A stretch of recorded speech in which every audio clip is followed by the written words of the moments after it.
nós não podemos perder a ocasião de, olhando esses tempos difíceis, dele tirar lições. Já imaginou? Se além de viver horror, cicatriz, doença, trauma, luto, dificuldade econômica, dificuldade de convivência, perdas, se além de tudo a gente ainda não aprender nada, isto é, sairmos do mesmo modo que entramos, claro que nós não teremos uma alteração tão profunda, e nem de todas as pessoas. Há pessoas que eram tolas antes do momento pandêmico e continuarão assim. Há pessoas que já se comportavam de um modo, aliás, com uma expressão que veio para o português da Argentina para o Brasil, que é otário. Otário. O que é um otário? O otário é o tonto, o bobo, metido a esperto. É aquele que acha que ele levará vantagem ou ela em todas as coisas. É aquela pessoa que não presta atenção a quem não é como ela, porque ela acha que ela é o único modo de ser. Não só isso é eticamente ofensivo, como é intelectualmente tolo. Afinal de contas, se eu acho que o único modo de ser é como eu sou, eu ficarei onde estou e não crescerei nem na capacidade intelectual, nem no modo afetivo, nem na presença na vida.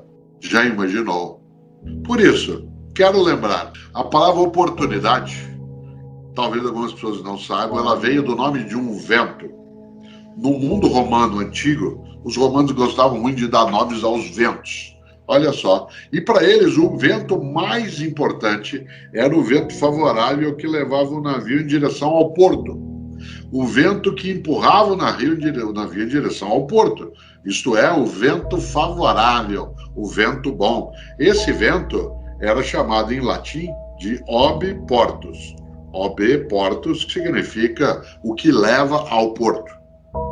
O que leva até o porto. Essa expressão ob portus acabou gerando em vários idiomas, inclusive em português, em espanhol, em inglês, a palavra oportunidade. Oportunidade. A noção de leva ao porto. Oportunidade é quando você pega o vento favorável para achar uma saída, para encontrar uma alternativa, para fazer com que você ou eu não fiquemos aprisionadas, retidos no mesmo lugar. Evidentemente que isso só acontece se nós juntarmos as nossas capacidades, se abrirmos a cabeça, como eu disse antes, para aquilo que não é exatamente ou identicamente do modo. Uma das coisas boas é que nós somos, sim, humanas e humanos capazes de recriar, de refazer, de reinventar. Eu nasci em Londrina, no norte do Paraná, mas moro na capital paulista. Eu sou caipira de Londrina e eu estou na capital paulista há 53 anos. Mas eu nunca me esqueço que num dia como hoje, por exemplo, a semana se iniciando, eu tinha prova no período da manhã na escola, estava indo, quando saí de Londrina, no metade daquilo que era o ginásio e hoje seria o Fundamental 1. E eu tinha que ter estudado sábado e domingo o dia todo, porque tinha prova, logo cedo, na segunda-feira. Eu saía de casa. E enquanto eu caminhava perto da escola, eu ficava imaginando por que eu não nasci sabendo. Por que eu não nasci sabendo? Porque ser submetido a uma prova, ter de estudar, ter de perder uma parte daquilo, que seria o tempo de descanso e de brincar, aquilo era muito suplicial, era um suplício, né? E eu imaginava exatamente isso enquanto caminhava, e a pé eu até a escola, morava a 3 quarteirões dela, 12, 13 anos de idade, pensava, por que eu não nasci sabendo? Olha só, evidentemente que naquela idade eu não imaginaria que se eu tivesse nascido sabendo, eu teria uma limitação imensa. Porque, evidentemente, se eu tivesse nascido sabendo, eu só saberia aquilo que podia ser sabido até o momento em que nasci. E uma das coisas que a realidade nos coloca é uma modificação contínua. Imagina, digo de novo, eu tenho 67 anos. Se eu tivesse nascido sabendo, e eu nasci em 1954, haveria uma limitação brutal daquilo que seria a minha capacidade de conhecimento. Eu não conseguiria ir reinventando, recriando, atualizando, né, todos os meus aplicativos, tal como a gente diz vez ou outra. E nesse sentido, embora um desejo infantil, quase juvenil, nascer sabendo seria para nós algo absolutamente enjaulador. Você e eu ficaríamos enjauladas ou enjaulados dentro de um tempo. Uma das coisas boas é que, né, nós somos capazes, sim, né, de criar outro repertório, de ampliar nossa condição.